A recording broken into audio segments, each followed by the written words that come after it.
Calling to order the Public Infrastructure and Utilities Committee meeting of Wednesday, May 15th, 2024 at 3:30 p.m. Madam Clerk, please call the roll.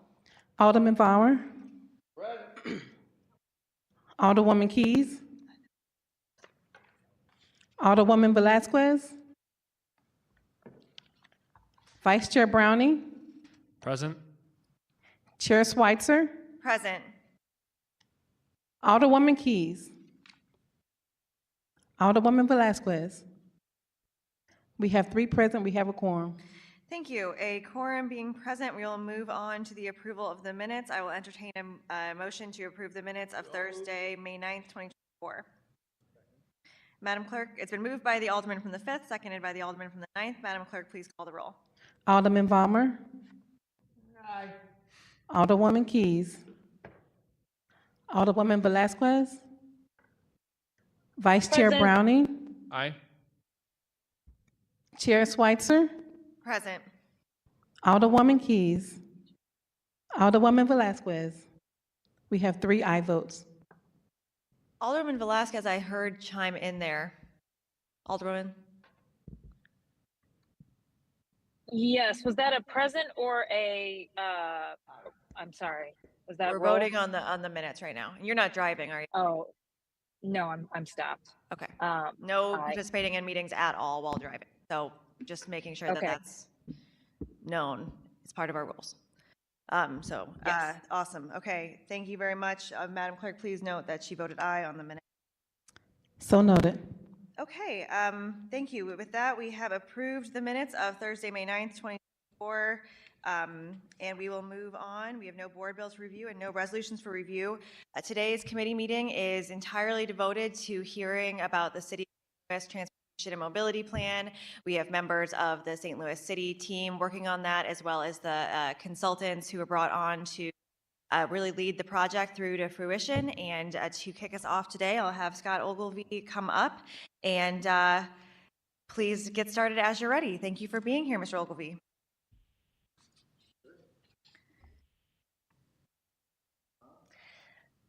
It has to turn green and then it's on. How about now? Thank you.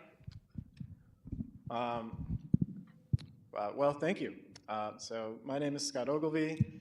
I work for the city's Planning and Urban Design Agency. My position is called Program Manager for Complete Streets. And I want to thank you for the invitation to come before the Public Infrastructure and Utilities Committee today. And I am happy to be here and to provide an introduction and an overview of the Transportation and Mobility Plan. This will be our first time here, first introduction to the project, but we plan and expect to come back and to offer many additional opportunities for engagement with members of the Board of Aldermen.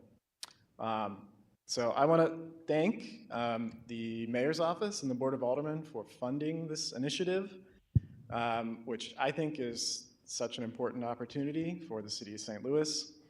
Why is this so important? Because today we do not have a transportation plan that covers the entire city, and it has been decades since we've had such a plan. Of course, that makes us a little unusual in 2024. Cities tend to have transportation plans that provide a guide for local policy and investment. So I'm very appreciative that with this project we can move in that direction. So what will St. Louis's Transportation and Mobility Plan be? So the shorthand I use to describe it, this process, is to establish the shared consensus vision, values, and goals for transportation and mobility in our city. It will provide a guide built on clearly articulated values for priority transportation projects and policies, and future decision making. So this involves talking to our residents, to city leadership, to city staff, to elected officials, and to listening to the expertise of our consultant team. And City of St. Louis, listening to the expertise of that our consultant team brings. The City of St. Louis and our partner agencies currently have many very exciting transportation projects funded, which are being built now and in the coming years, some of which the mayor highlighted at her State of the City speech last night. Many of these are project types we may not have considered a decade ago, which center safety, quality of life, and multimodal transportation options for residents. And we are learning a lot from each of these projects, and the TMP will help us plan the next series of projects, adding to what we're doing and identifying areas where we will still have needs for new infrastructure. But the TMP is not just about projects. It's also an opportunity for us to assess our own policy, ordinances, and practices as they relate to transportation and mobility, and have a chance to have a deep dialogue with partner agencies like MoDOT, Bi-State, Great Rivers Greenway, and East West Gateway, who are all building, operating, or funding transportation projects in St. Louis. It's also an opportunity for us to build tools to better communicate to the public our priorities, projects, and values, something I know we're all interested in. As you may remember, this project was funded last year in Board Bill 120. After funding became available, we undertook a competitive selection process led by BPS, which resulted in the selection of a consultant team led by Crawford, Murray, and Tilley, also known as CMT, and I call them the other CMT in St. Louis, with additional partners on the team including Smith Group, PGAV, SWT Landscape Design, CDI, and Vector Communications. This team includes people and firms who have extensive experience delivering both plans and projects in the city of St. Louis, but also brings national context and perspective and experience working in peer cities across the country. Many of the team members are here today, either in person or remotely. In person, maybe they can raise their hands as I say their names, are Jackie Knight, Brian Eads, Sophia Roth, Daniel Arias, all with CMT, with Smith Group, Janet Atarian, with PGAV, Catherine Homaker, and I believe remotely, we have Allie Fields, also with CMT. Maybe chime in, see if we can hear you. Hi there. Thank you, Allie. Hello. Brianna Coleman with SWT. Good afternoon. Hi, Brianna. And Jeremy Lindley with CDI. Hello. Hi, Jeremy. And on the city side, our project management and project direction includes a core group of people and departments routinely working on transportation in St. Louis, including myself in planning, the Board of Public Service, the Streets Department, the Office of the Disabled, and the Mayor's Office. And of course, we are talking to many staff members across all those departments as a component of this project. Now I will let Jackie Knight, who is the project manager with CMT, take you through a more detailed project introduction and overview. Thank you. Thanks, Scott. Thank you. Welcome. Thank you. Thank you so much for having us here today to talk about the Transportation and Mobility Plan. As Scott said, my name's Jackie Knight. I'm the project manager. I'm also a South St. Louis City resident, so super excited about what this plan means for the city of St. Louis. Next slide, please. We can actually go to right there, yeah. So we wanted to start talking about why the Transportation and Mobility Plan and why this is important for the city, and kind of back it up to how we got here today. Now, Scott did a fabulous introduction already, so we'll try to breeze through some of the points. But as you know, in Board Bill 120, the mayor allocated $40 million in ARPA funding for roadway safety improvements and thinking about ways that we can enhance roadway safety in the city of St. Louis. 1.25 million of that allocated funding is for this transportation and mobility plan. As Scott mentioned, the city of St. Louis is very unique in the fact that currently we do not have a holistic plan that focuses on the entire city, which is fairly unusual for major metropolitan cities and peer cities across the U.S. The Transportation and Mobility Plan also gives us an opportunity to look at all of the significant planning efforts that we have going in the city that are also regionally significant. Everything that Great Rivers Greenway is doing with the Brickline Greenway and how transformative that project has to be, connecting east and west and north and south. Also the Future 64 Planning and Environmental Linkages Study that the Missouri Department of Transportation is doing right now along I-64 in the Central Corridor. And then, of course, we're all familiar with the MetroLink Green Line expansion. So these are all really big, transformative planning projects in various phases, from plan through construction. We already have some segments of the Brick Line complete. And the Transportation and Mobility Plan really gives us an opportunity to stitch together some of these transformative projects and then also set the values for vision and for the vision for infrastructure decision-making in the city. Next slide, please. If you want to go back. Yep, this is, so, no, that slide, thank you. So the TMP will give us an opportunity as the city to prioritize a safer and better maintained transportation network, and also really re-envision how people get around the city of St. Louis. The St. Louis region is a very car-centered region right now, and this plan gives us an opportunity to rethink how people have the choice to travel where they're going, choose the mode that they would like to use. On the slide here, you can see our project fact sheet. This will be published to our website, but it's a 2-pager that gives a pretty quick rundown of all of the task elements, the guiding planning principles, and then the timeline for the planning effort. Next slide. So the TMP is really about people and how can we make a better St. Louis for all people that live here, people that visit here.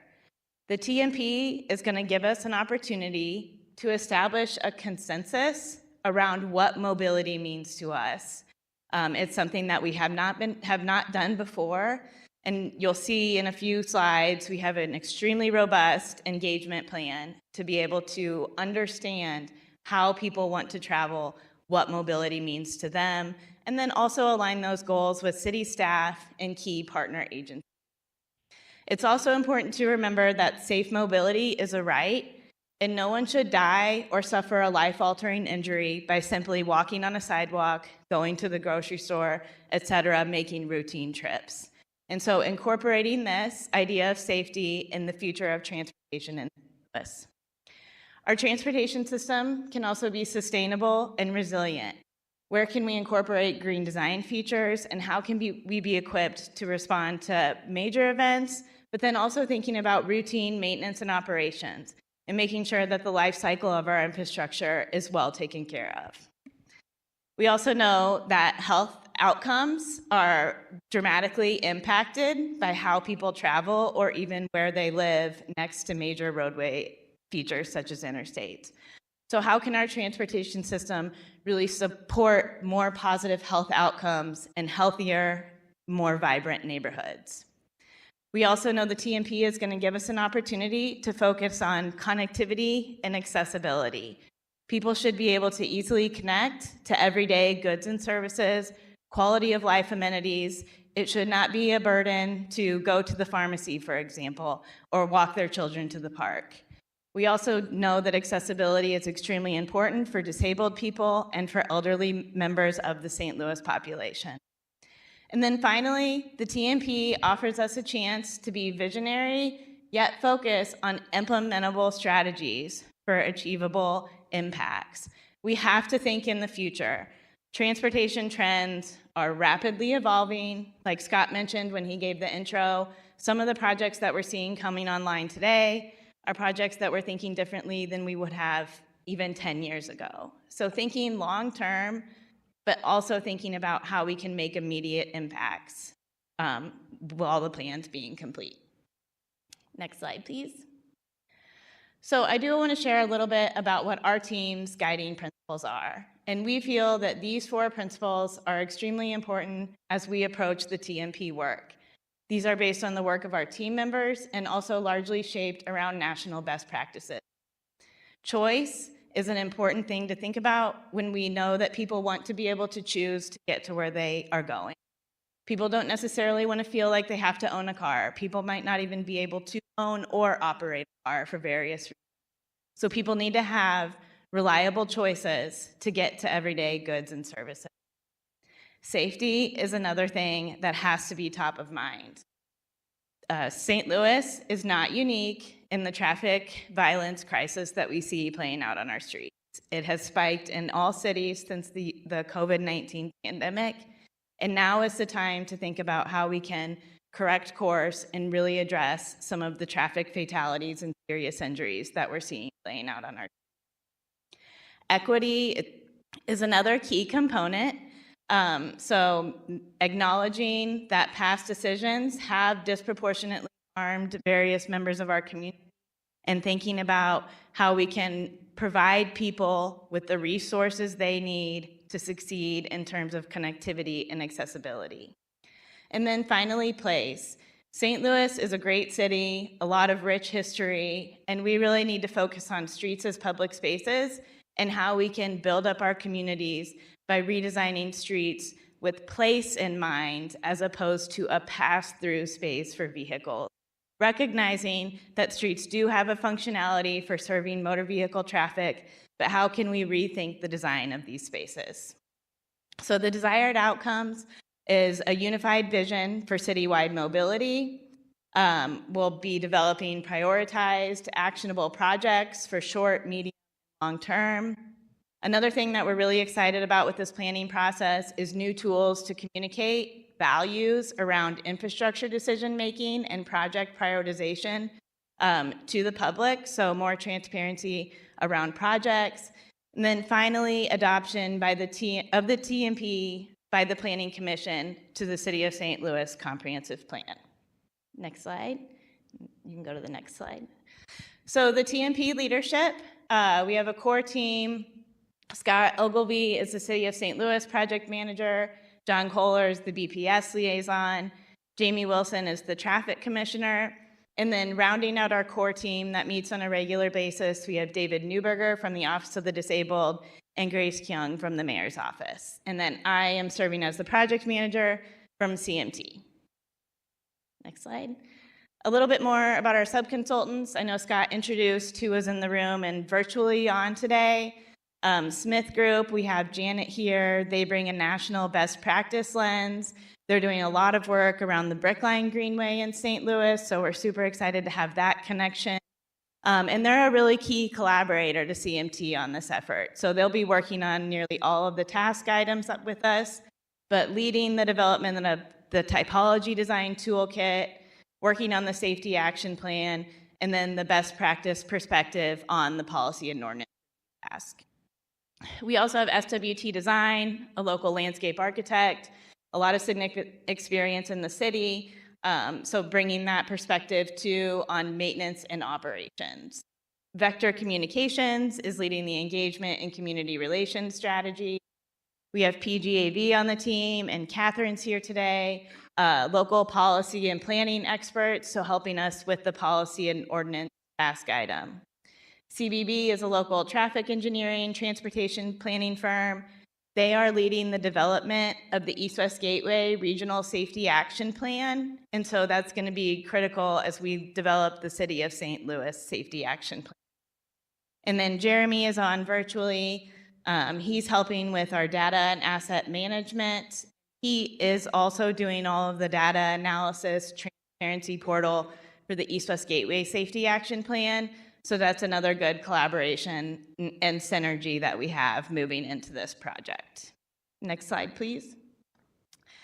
So now I'm going to get into the process and talk about the key task items as well as work that we have already completed to date. We just got notice to proceed on March 1st, and we've actually been able to accomplish a lot of our initial information gathering. So we have engagement, we have assets and benchmarking. We're going to be doing a safety action plan. We've got a policy and ordinance review, and then a street typology guide. And if you want to go to the next slide, I'll get into this information in a little more detail. So a bit about project management. The key takeaways I want to talk about here is the project schedule is 18 months from notice to proceed to completion. So anticipated completion is August 2025. Most of the work would be done by May 2025, but that gives us time to get the plan through the adoption process during the summer. Another key thing that we're doing in the project management task item, and we've already started digging into this, is a risk assessment. And so we've asked partners, we've asked city staff, we've asked our stakeholders about potential risks that could derail the planning process.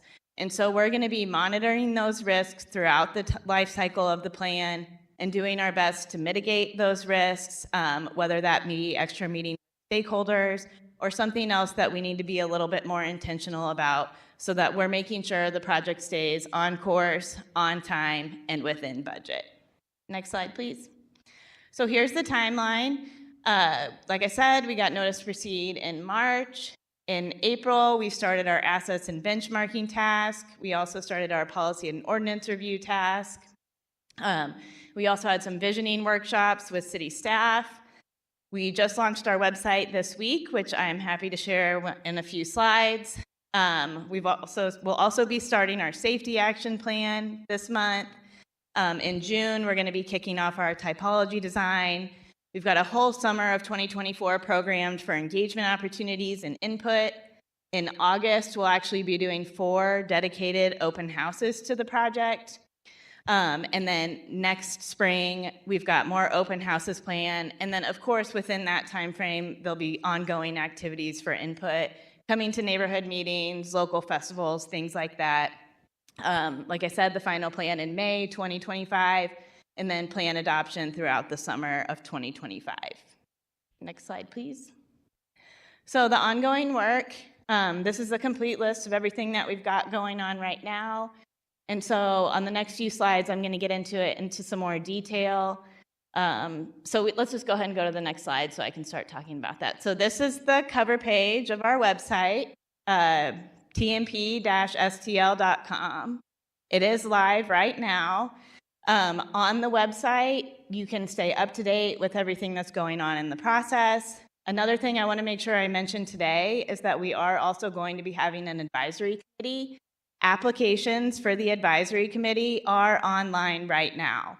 So anyone listening to the presentation, elected officials, share the word. We want to get as many applications as we can to work through our screening process and get that advisory committee set. Of course, we're looking for people who travel around St. Louis by different modes of transportation. Next slide, please. This is the draft of the East-West Gateway Safety Action Plan High Injury Network. So what you're seeing on here is corridors that have a higher percentage of fatalities and serious injuries. And then you can see on the pop-out a little bit about how you can sort the data. So sorting by, pedestrian fatality or bicycle fatalities. It's a pretty robust system for being able to sort. And so I just wanted to highlight that because that's something that our team is already collaborating with the East-West Gateway team. Just really good synergy having CDI working on this, who developed this portal for the East-West Gateway plan. Next slide. And on here, you'll see some pictures from our city staff goals alignment workshop. We had approximately 50 people from about 10 different departments.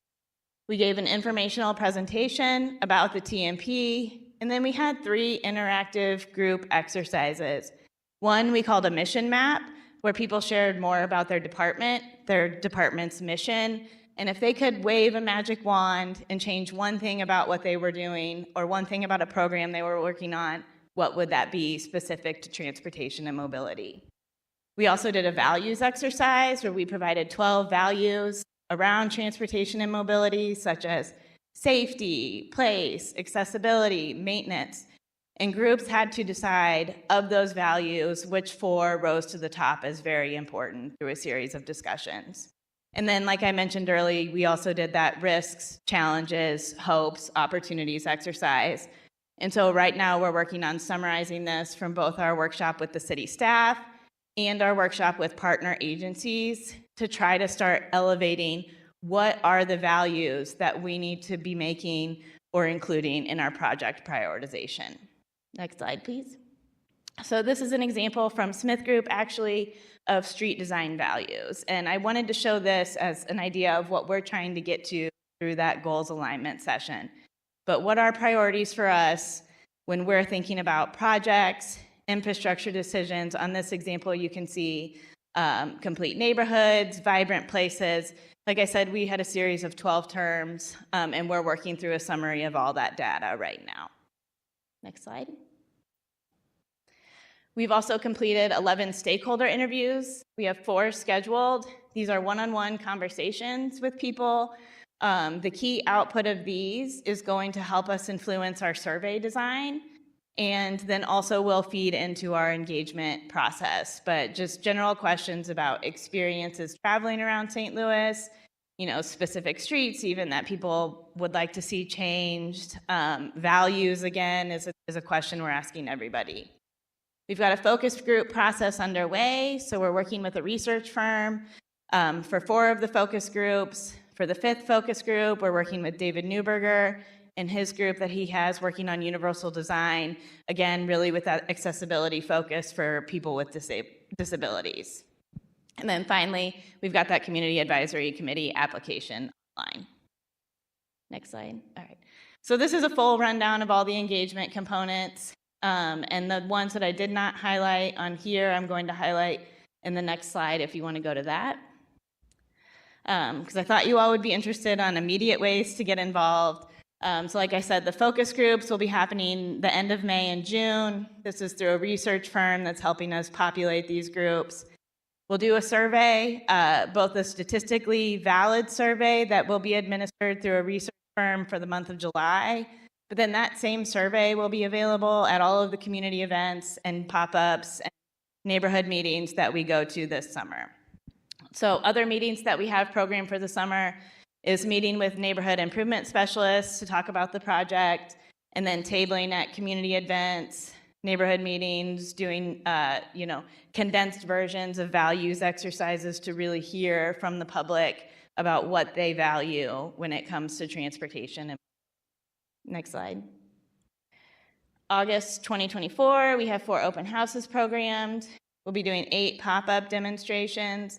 Vector has an equity mapping tool that will enable us to ensure we're hearing from diverse voices within the community, and again, really being intentional about the people that we're talking to. And then other plan materials that we're developing throughout the process include handouts, a frequently asked questions document. We'll be developing social media posts, 3 videos, and then ongoing media relations. So a very robust engagement in community relations. So on the assets and benchmarking tasks, so now I'm going to go through each of the task item, just one slide to talk about these. But Jeremy and his team at CDI is leading this, and we're really going through this process of identifying and collecting what we have. We'll be doing some interviews with city staff and identifying gaps in data that we wish we had, or data that would make day-to-day operations easier. And then analyzing ways to incorporate that data as well as share that data out to the public. So then that's kind of the second half of the graphic that you see up there, defining best practices and processes for sharing the data, and then putting together some sort of transparency portal that the city of St. Louis can use. It's one thing that we've heard, people are confused about how to understand what projects are happening, where they might be able to find information about things. So this data assets and benchmarking task will really help us define what that is and what that looks like. We'll also be doing a safety action plan, so incorporating the safe systems approach. The key takeaway from the safe systems approach is that we're all humans, we're all vulnerable, we all make mistakes. We need to build a transportation system where a mistake is not life-altering or does not result in death. So we'll be building on East West Gateway's safety action plan. Their plan, like I showed that slide, has done a really wonderful job digging into a lot of the data and analyze what's going on with respect to roadway safety. Their plan is regional. So the city of St. Louis is just one area within their 8-county plan. So we're really excited about this plan to be able to dig a little bit deeper into the layers and focus more on project prioritization, bring in a public health lens, and think about more socioeconomic factors in the built environment with an equity focus, and then also policy actions related to roadway safety. Next slide. Which gets us into the policy and ordinance review. But the idea of the policy and ordinance review is really focused on aligning policy and process for better project prioritization, which can result in a better network of multimodal transportation options. So this task is going to be, we're going to start with some interviews to understand existing policies, programming, informal programming from city staff, what's going on, how are we making decisions, what policies on the books are impacting the way that transportation decisions are happening, and scoring how those policies are currently working.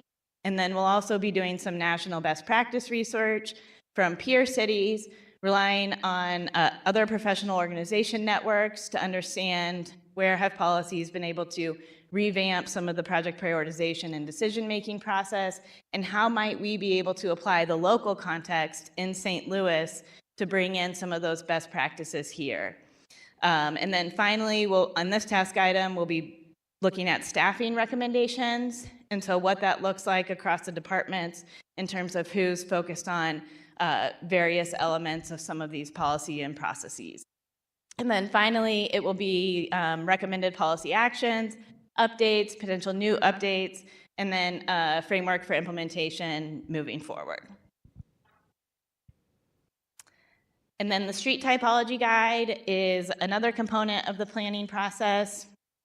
And the idea here is really customizing typologies to meet St. Louis needs. So street typologies is thinking one step beyond roadway functional classification, which is traditionally how streets are designed when we think about how a street moves motor vehicles within a network of a transportation system. So thinking about access as well as mobility through places. The idea of a typology is to think outside of the curb to curb or the right of way and understand the local context. So how does land use play into what the street design should be? We'll be coordinating closely with the strategic land use plan team. So they're a little bit ahead of us in our planning process, which will work out nicely because when they have their draft future land use map, we'll be able to look at that as we start thinking of our network typology map. So we'll be doing some existing conditions analysis, defining what those typologies are, developing this living tool that's a guide built on consensus for prioritizing modes, elements within the street design, and then overlaying that with a network of where these streets are located. Next slide. And then finally, we have implementation. So this will be a new chapter of the comprehensive plan. And the idea from our team is really about aligning priorities and policies and funding. And once we can start to align all of that, we can improve mobility in the city. And there's one more slide on implementation. And so with all of the planning efforts that are going on in St. Louis, this slide really speaks to how the TMP fits into a quote unquote comprehensive plan. So comprehensive plans traditionally have various chapters focused around specific subjects like land use or transportation or housing or economic development.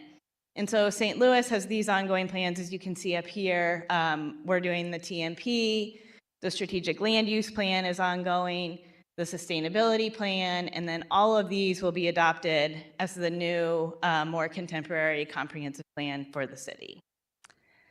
And with that, I guess we'll have a bit of information about what's next, just so that you could understand what we're doing before we might come back and meet with elected officials. We'll have some of our initial mobility values identified. Like I mentioned, we've made it through the staff and the partner agencies workshop. We're nearly through the stakeholder interviews. We'll be complete with our focus groups. So we'll have a lot of data to share in terms of what people are saying are their values for transportation. We'll have our advisory committee formed. We'll have that statistically valid survey complete. Again, the survey will be open at the pop-ups and community events throughout the summer, but that statistically valid part that we're working through the research firm will be by July. And yeah, the focus groups and interviews complete. So lots of ongoing pieces, lots that we'll have to share with you next time. But thank you for letting us share today. My contact, Scott's contacts on the screen for any questions you might have. Thank you so much for that presentation. It was very informative. I just excited this is happening. Before we move on to questions from the committee, do we have members of the public who wanted to make any comments? Okay. Alderman Vollmer, any questions? Alderman Browning? Thank you, and really excited about all of this. We got a little preview a couple weeks ago, and I was excited then. I'm still excited now. I was wondering, in terms of deliverables for this project, what are some of the things that, I think we kind of had a broad overview just now, but what are some of the things that we might be able to point to as something that might come out of this project that would actually help improve the planning of our streets in the future? Yeah. So the number one thing that I would point to is the street typology guide. And so that's definitely a new way of looking at a series of inputs, from traffic volume to adjacent land use to connections, roadway functional classification, and then trying to prioritize elements and modes. So thinking about bike network, updating the St. Louis bike plan would be included in that network layout of the typology design. But that's just something that we really haven't done before, and being able to open up design guidance like that, when a project or a street is up for some sort of planning or project deliverable, looking at that guidebook to help make some more informed decisions about what that street could look like. Thanks, Jackie. Agree with everything Jackie said. Additionally, I think I would point to the work that East West Gateway is doing now on their safety action plan and high injury network, which is almost complete, and East West Gateway will probably adopt next month. It's completely usable as it is. The data analysis is very rigorous that they put together.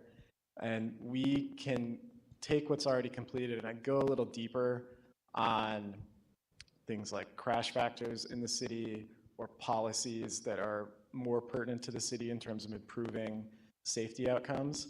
And we can really use the high injury network. So these are the roadways that tend to be arterials, where we have the most injuries and the most fatalities, and are sometimes the hardest projects to get done because they tend to be more expensive. We can use that high injury network as a way to prioritize what roadways or what corridors in the future get investment. And there's more funding available today from the federal government and through programs that are administered by East West Gateway to prioritize safety. And while that is already a factor when the city is looking at projects, and if you look at the high injury network that they're producing, we already have many projects on those roadways, which is a good thing. I think it'll just become more clear what those priorities should be in the future and where we can make the most impact to improve safety with new infrastructure projects. And that would improve our ability to apply for grants and other things too, wouldn't it? Having those kind of types of things ready to go. Yeah, absolutely. So there's one new program, which is a federal program, the Safe Streets for All program, which is specifically for implementation of safety projects on the high injury network. But all of the existing transportation funding programs, which now have more money in most of them, safety can be a criteria. So it's not just that we can go after the federal implementation money. We can use the existing transportation programs as well, but just prioritize projects in these high injury areas. I just want to be clear, because I know we have a lot of American Rescue Plan Act money right now. We know we're talking about the RAMS money, but this is something else. We're talking about the ability to plan and really get funding for things in the future after all of that extra money is gone. Yeah, there will always be more we need to do in the future, and the data analysis that's been done, I think, will really help prioritize future projects. And that's why I'm very excited about this, and I'm especially excited about the policy and ordinance review part of this. We all know that we can come up with plans until, the sun goes down, but it really helps to understand also the structures of our city and how we might better orient ourselves to achieve safer streets for everybody. And so I'm really looking forward to seeing the recommendations that come out of this committee. But as I understand it, these will be recommendations. It'll still be up to the Board of Aldermen to get some of that stuff done. Is that correct? Yeah, yes and no. So some of those may be ordinances, and in that case, yes, it'll be, if we have recommendations, it would then go to the board to enact those things, or, to consider them before enacting. Some of them may be internal policies and programs that we assess and determine, are they meeting the goals? Have we set goals for them? Are they meeting the goals we set for them? Is there a way to reorganize them? And so we may be able to do some of that work in the course of the plan or as an outcome of the plan that is distinct from new ordinances as well. Excellent. Well, again, I appreciate all the work being done on this. I'm really looking forward to what comes out of this, and we've got a lot of good people on this team. So thank you so much. Thanks. Thank you, Vice Chair Browning. I appreciate those questions. I have a few more. One of the things that you talked about with the typology guide and the design toolkit, is there anything that replaces in our current planning process that saves time, or is that more just like, here's a menu of things that could be done? I'm trying to understand, what that part delivers, really. Yeah, so, well, the network, certainly laying out the typology design guide over a network is going to be, like, for example, I mentioned the Bike St. Louis plan, and this will be an update to the Bike St. Louis plan when we think about networks for routing bikes, but it won't be like design standards. So it will be more that menu of a more high level look at the streets with that network overlaid, and then specific elements for prioritization or recommendations on that corridor, for example. Which might inform then a study or a plan or design. Okay. I feel the network piece, I feel like there's two things being talked about. The high injury network, which these are all the places where people have been getting hurt, killed. Mm-hmm. And then there's also the connectivity network of how do we move people on alternate modes of transportation through the city. Do you imagine that a lot of times those things overlap in terms of the locations of them? And then with funding projects, do you see those as sort of two separate things the city's working on, or somehow combined into one larger network? Yeah, great question. I think there's definitely overlap between them. So I'm spitballing a little bit here, but a project like the Compton Bridge replacement. So we already know that it's challenging to cross the rail yard and to cross, the highways from north to south, south to north. And so that would be an example of, you've got aging infrastructure, the need for a better multimodal connection or bike-ped connection, that would be identified on a project like that. We need better facilities on that type of bridge. And then when you get to the funding availability to build the bridge, you would start there and say, we need to improve this bike-ped connection on the bridge. I'm using that as an example because we're already doing that. Mm-hmm. But I think we're also going to identify desirable connections that we would like to see in the future. So this is also, this is conjecture, but maybe we want a better, connection between Fairgrounds Park and Fallon Park. Those parks are not that far apart. There's not really like a super strong trail connection identified between those two places now.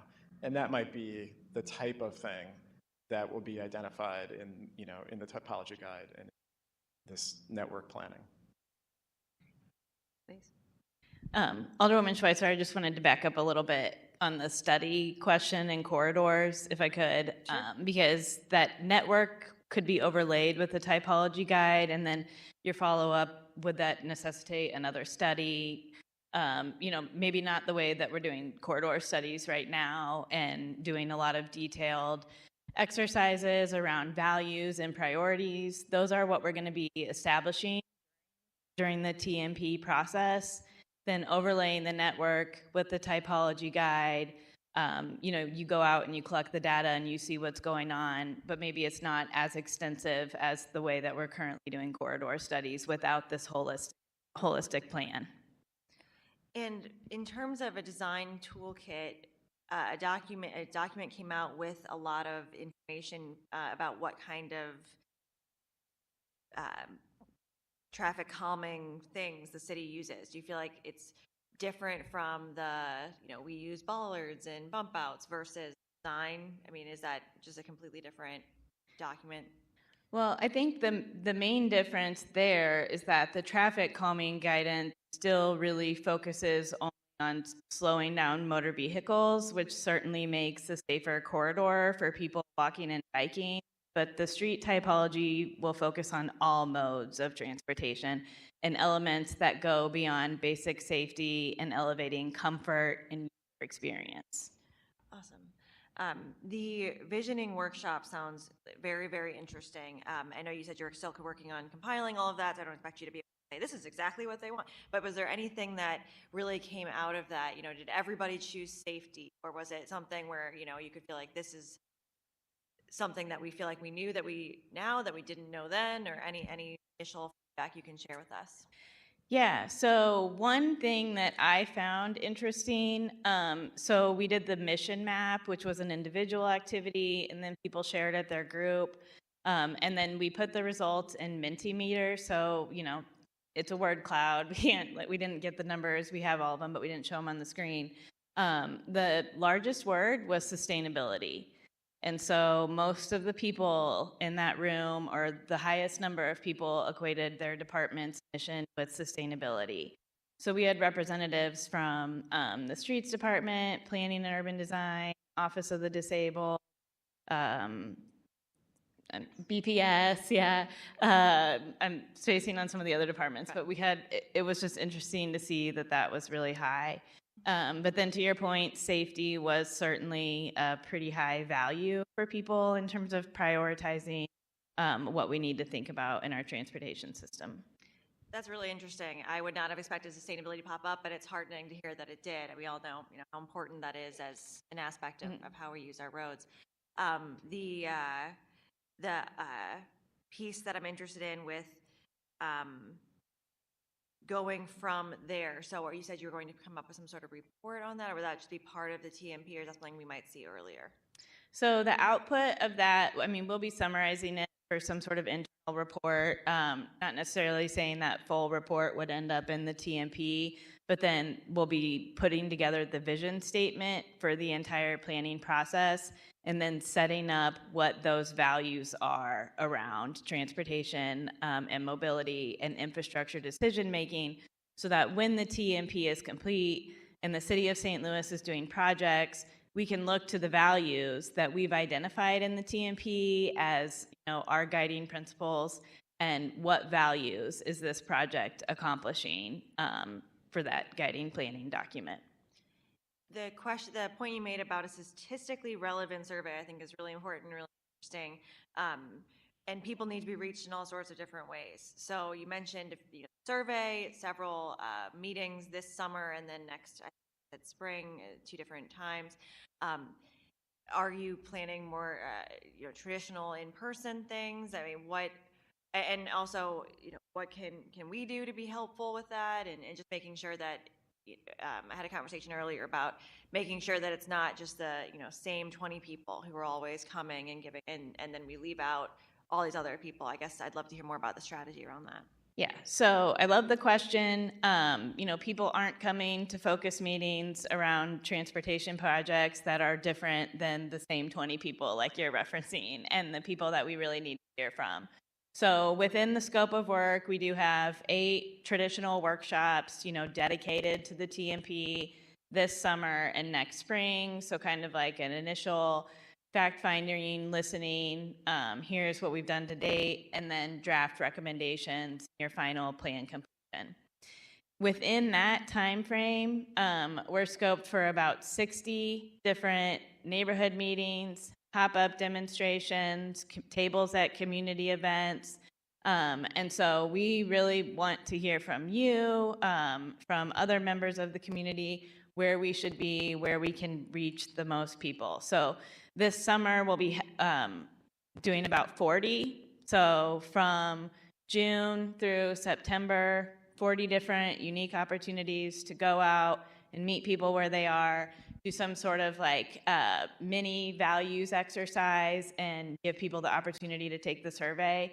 But yeah, our engagement strategy is certainly focused on going into the community and not necessarily asking people to come to us at a meeting format that's hard to get to, or a time that doesn't work for them, or they don't have childcare, or all of the other barriers that you normally think of. I appreciate that. It sounds like you all will be everywhere, and I'll see you a lot. And my comments about the same 20 people coming weren't to disparage those 20 people. Those 20 people are amazing and have done so much. So if you're one of those 20 listeners, any other questions just to back up, or any public comment? We do. I have two people for public comment. I recognize Alderman Vollmer first. It looks like he wants to say something, and then we'll do public comment. Well, I just want to know how many roundabouts will be. As we know, they're rebuilding the two down near Gravois about every other month because they drive right through them. So just consider that when you're doing your plan. Thank That's you. a good question. Maintenance of what we put on the streets is definitely, That was another Right. theme from Right. the workshop, the maintenance. Awesome. Alderman Velasquez, I didn't, are you have any questions? I didn't see you, I'm sorry. Yeah, no, it's all right. I want to just say thank you for the presentation, Scott and Jackie and team. It's really exciting. I'm sure I would love to engage with you. And of course, I know my ward is already engaged too in some of these conversations, but definitely want to plug in. I just want to understand, or I guess I have a question about the typology, which is really fascinating. Is there going to be in the, I don't even know how to say it, in the typology, will there be not quite a maintenance plan, will there be some kind of estimate to these kinds of roads need sort of, with this sort of level of, use, need maintenance on a regular basis? Will the typology include things like that? Yeah, the typology toolkit will certainly include information about maintenance and operations, so that will be included. Janet's here and she's leading the task, so there's been a lot of questions about that, and I just want to say anything specific to this while she's here. Come on up. Thank you.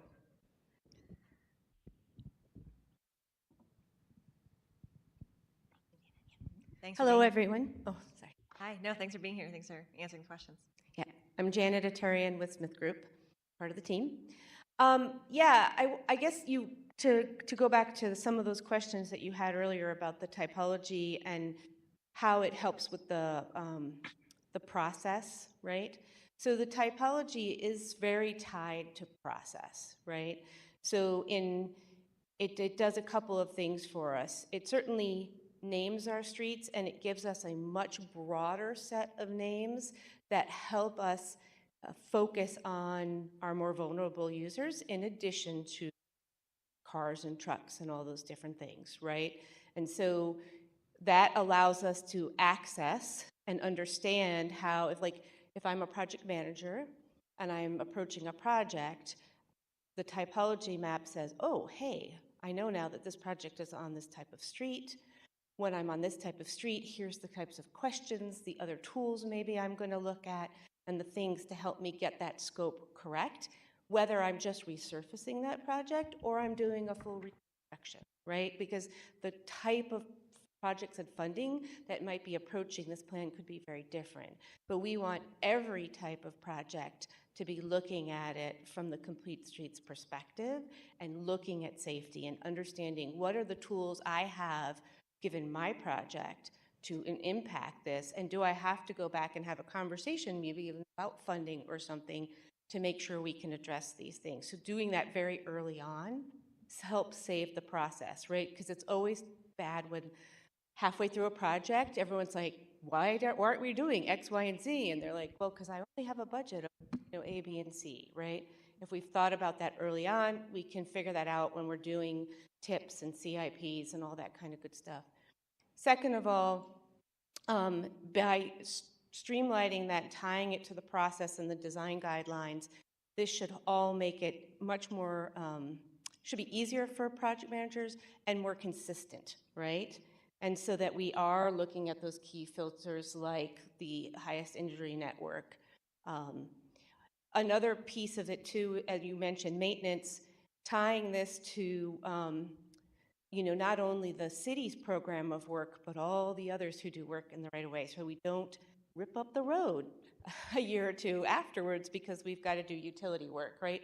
So it's a format in which we can start to have those types of coordination. So that's some of the ways it can help save both time and money, I think, in the process. So that was one thing I wanted to mention. And of course, that then ties back to the policy work, right? So how do you align this around policy that will help allow these things to come to be in a functional way?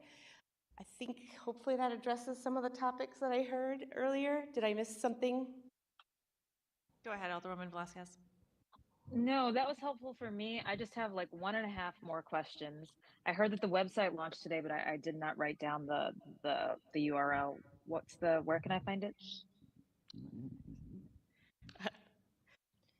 tmp-stl.com. All about the acronyms. Okay. And then just sort of curious in this big plan, as you move forward. I mean, I think because of, as Mr. Ogilvie addressed, because there isn't a lack of a plan, I think you have a lot of de facto, ad hoc, amateur project engineers, including us sometimes, or traffic engineers. So is there going to be some I think it would be helpful if there's not already, like maybe as you build this out, a glossary and a menu, but also, I think an explanation of what tools are which, because I think people are, obviously traffic safety is the biggest concern.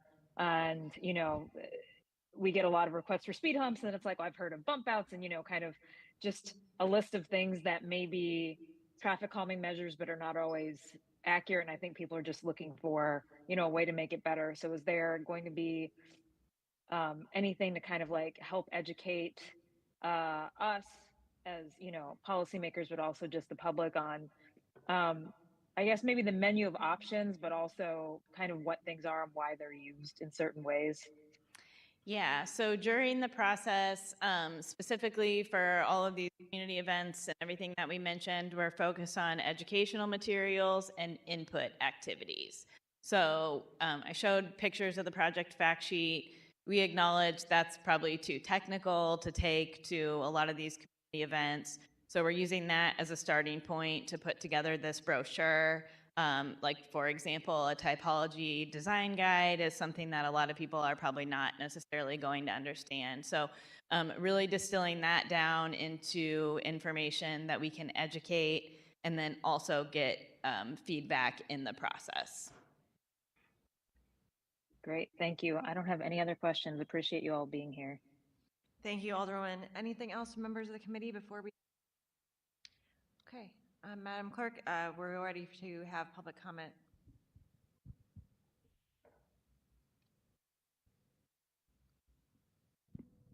I have Taylor March. Hi, Taylor, go ahead. Hey, thanks again for letting me speak, and super excited to hear that the city is undertaking this and hear a little bit more detail about the plans as they shape up. So I just had a couple of comments / questions. One is there's a lot of talk about values and priorities within the TMP, and wanted to know whether or not the TMP or the city's updated sustainability plan would be making any goals or targets when it comes to mode share for the city of St. Louis moving forward. That's something I've seen in other communities that's been really effective, especially when aligned with funding of implementation on projects to kind of drive more pedestrian activity or biking activity within the city, especially as the city tries to attain different sustainability targets. The other comment that I had was a question about how deeply integrated MoDOT Transit or Metro Transit is going to be in on the typology creation, since they are, stand to benefit a lot from the different typologies, but also aren't in charge of the infrastructure. Just want to make sure that they're considered when it comes to, making sure that there's full sidewalk connections and really high class, high tier bus stop facilities on all of our major arterials through that typology creation. Thank you, Taylor. Do we have any other public comment? I have JL. And I will, as if people do ask questions, I will write them down. It's in our committee meetings, we don't do a kind of public comment and then question and answer from the panelists. It's just opportunity for public comment, and then I will keep track of what people ask if they do have questions, and then ask it as part of the committee conversation. But go ahead on the next. Thank you. Okay, JL, Hi, could you my- please turn your Yes, camera my on? name is Joanne Lamb. I'm a board member at Paraquad and a member of SMART. I just had a quick question about whether there were plans to reach out to the special communities like SMART and Paraquad, Missouri School of the Blind, the Center for,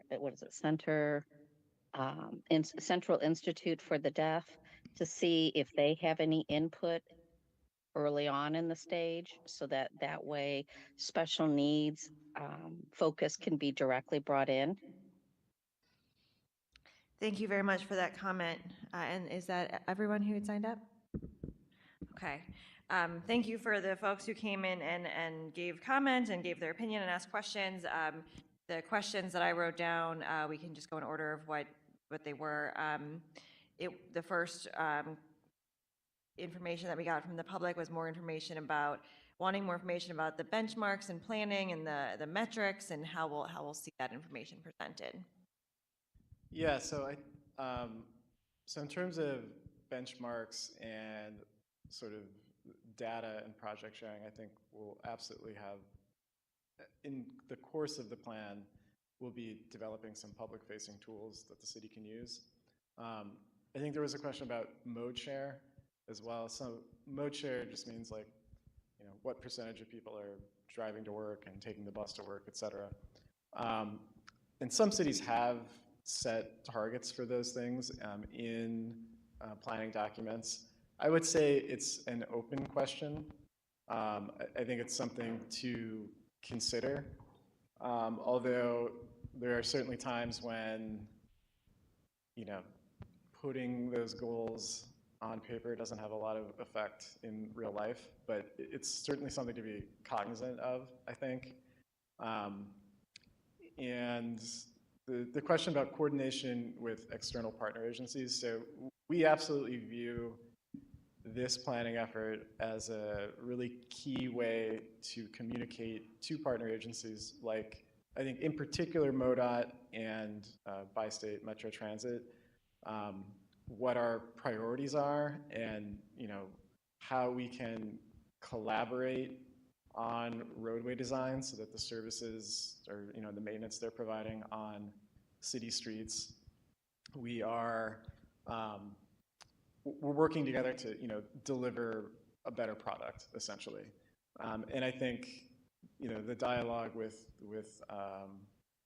I mean, clearly we're incorporating, like, the big projects that Bi-State has, like the Green Line. Mm-hmm. There are other opportunities to, I think, coordinate on improvements to transit service throughout the city. So that's certainly part of it. And then the other question was regarding connecting, and I did hear you talk about a focus group specifically with David Newberger, but connecting with the advocates for the disabled community and members of that community, and how that would work. Yeah, that's a really important question to comment. So David Newberger, who runs the Office of the Disabled for the city, is on the core team for managing this project. And I think we're very cognizant of the fact that residents who have a disability or have a particular mobility challenge are often not engaged with. And we, I think, want to be very intentional about making sure that we hear the perspective of those groups. And so we're going to do that through focus groups, which we're already planning. I think that's also part of the reason why we're doing what we keep referring to as a statistically valid survey, so that we are really getting the real views of a representative demographic sample of the city of St. Louis. And, all of us, every one of us is going to experience a time in our lives when we can't drive. It is inevitable. So that is something that should really be, a core feature of a good city transportation plan is a high degree of consideration for, all modes of mobility and accessibility. Thank you. I appreciate those answers. As someone who takes the bus really regularly, I can tell you that there have been times where I've been very scared for my life just crossing Morgan Ford or coming up on Gravois. So thinking about how all road users interact with the roads is just such an important thing. Okay, any final questions before we close? Okay, well, I just want to say on behalf of myself and the Public Infrastructure and Utilities Committee, thank you for coming. We're so excited about this plan. We're so excited to be involved. Any call for previous roll? Hearing no objection, we are adjourned. Thank you.